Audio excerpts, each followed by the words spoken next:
PM Modi से मिल रहे हैं बंगाल के राज्यपाल। जानकारी मिली है फिलहाल इस वक्त की बड़ी ब्रेकिंग पश्चिम बंगाल से।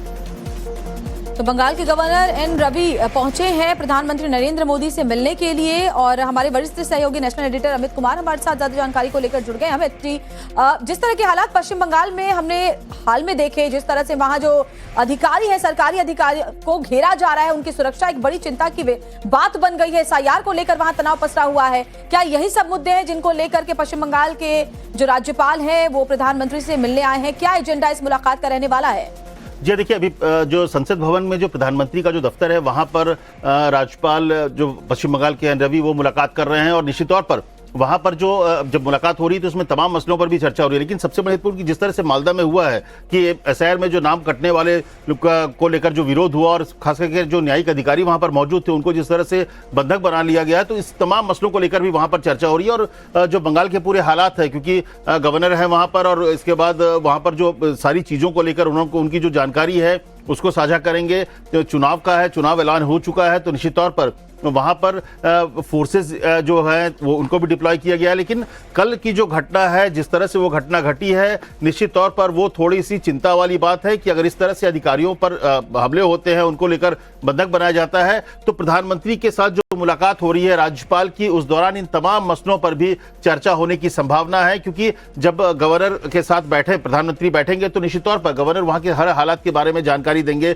तो उसमें एक मालदा है जो महत्वपूर्ण है, जिसकी वजह से वहां पर हालात बिगड़ रहे हैं। और जिस तरीके से जो TMC ने पहले ही कहा था कि ये जो हुआ है, कई लोगों के नाम कटे हैं, तो उसको एक पॉलिटिकल मुद्दा बना रही है। तो निश्चित तौर पर उनके कार्यकर्ता भी हैं, तमाम लोग बाहर आए हुए हैं। और ऐसे वक्त पर जब वहां पे जो न्यायिक अधिकारी हैं इन्हीं समस्या को शॉर्टेड करने के लिए लोगों से बात कर रहे हैं, उनके जो डॉक्यूमेंट्स है वो मांगा जा रहा है ताकि जिन लोगों का नाम कट रहा है, जो भी है, उसको दुरुस्त किया जा सके। तो ऐसे में जो बवाल हुआ है कल शाम को दिन भर में, तो वो अपने आप पे चौंकाने वाला। और प्रधानमंत्री मोदी और राज्यपाल के बीच इस मुलाकात के दौरान इस पर भी चर्चा की पूरी संभावना है कि इस पूरे माहौल को लेकर जो हालात है उसको लेकर भी राज्यपाल ने प्रधानमंत्री को ब्रीफ किया होगा। अब ऐसे में आने वाले समय में क्या सुरक्षा को लेकर कड़े कदम भी उठाए जा सकते हैं? क्योंकि खुद सुप्रीम कोर्ट भी इस पूरे जो मामला सामने आया है उसके ऊपर नाराज नजर आया और उन्होंने आपत्ति भी जताई है।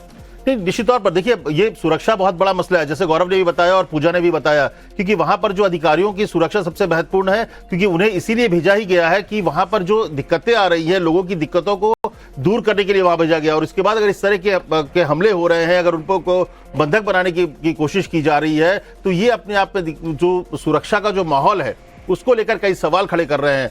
तो हालांकि चुनाव का माहौल है और यहाँ पर लोकल एडमिनिस्ट्रेशन अपने आप को पल्ला झाड़ सकता है, लेकिन वहां पर बंगाल में इस तरह की चीजें होती है और इसको लेकर चिंताएं थी, तभी अतिरिक्त फोर्सेस को भेजा गया है वहां पर।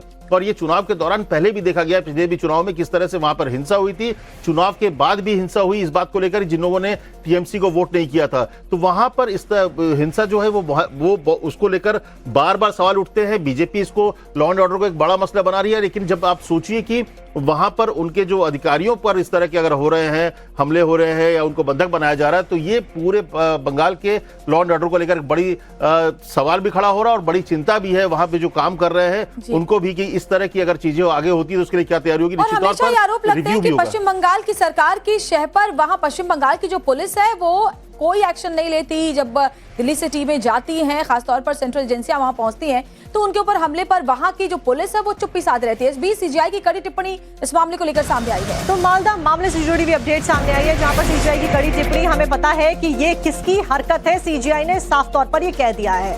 गौरव, क्या समझा जाए? क्या ये इशारा CGI का पश्चिम बंगाल की सरकार और उनकी शह पर पश्चिम बंगाल की जो पुलिस है उस पर है, उस और इशारा? गौरव,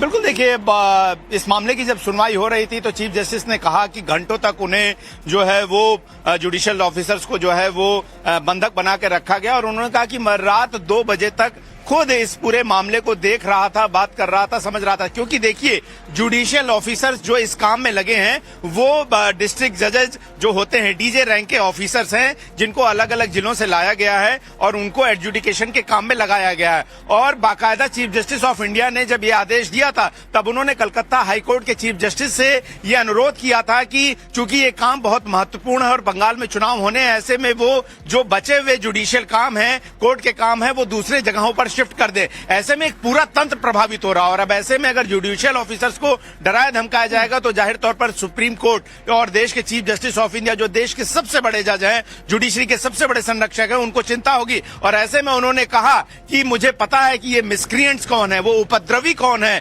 ये मत समझिए कि मुझे नहीं पता है, मुझे नहीं मालूम है, उन्हें सब मालूम है। और उन्होंने इसीलिए कहा है कि इस मामले में जो भी कार्रवाई की जा सकती है की जाए। लेकिन उन्होंने चिंता जताई जब जुडिशियल ऑफिसर्स को इतने घंटों तक बंधक बनाकर रखा गया, तो उन्होंने यही बात पे चिंता जताई कि चूंकि अधिकारी पॉलिटिकली मोटिवेटेड हैं, राजनीतिक भाषा बोलते हैं, जिनको अपनी ड्यूटी का निर्वहन करना था, जिन्हें जुडिशियल ऑफिसर्स को प्रोटेक्ट करना था, वहां से सेफली एविक्यूएट करके या वहां उन्हें बाहर निकालने जाना था, वो समय रहते नहीं किया गया और एक राजनीतिक तमाशे को वहां पर होने दिया गया, जहां पर दांव पर लगी थी जुडिशियल ऑफिसर्स की सुरक्षा, उनकी जान और उनकी इंटीग्रिटी, सब कुछ वहां पर दांव पे लगी थी। वो घिरे हुए थे। अगर उनमें से किसी पर भी कोई हमला होता या किसी तरह का कोई नुकसान होता तो कौन जिम्मेदारी लेता? क्योंकि वो जुडिशियल ऑफिसर तस्वीरें हमेशा आती हैं पश्चिम बंगाल में, जब जब चुनाव हुए हैं इसी तरीके से जो हिंसा की तस्वीरें हैं, बंधक बनाने की तस्वीरें हर बार आती हैं। लेकिन इस बार प्रधानमंत्री खुद सख्त नजर आ रहे हैं। राज्यपाल के साथ में मुलाकात में क्या कुछ होता है, इसके ऊपर नजरें हमारी बनी हुई हैं।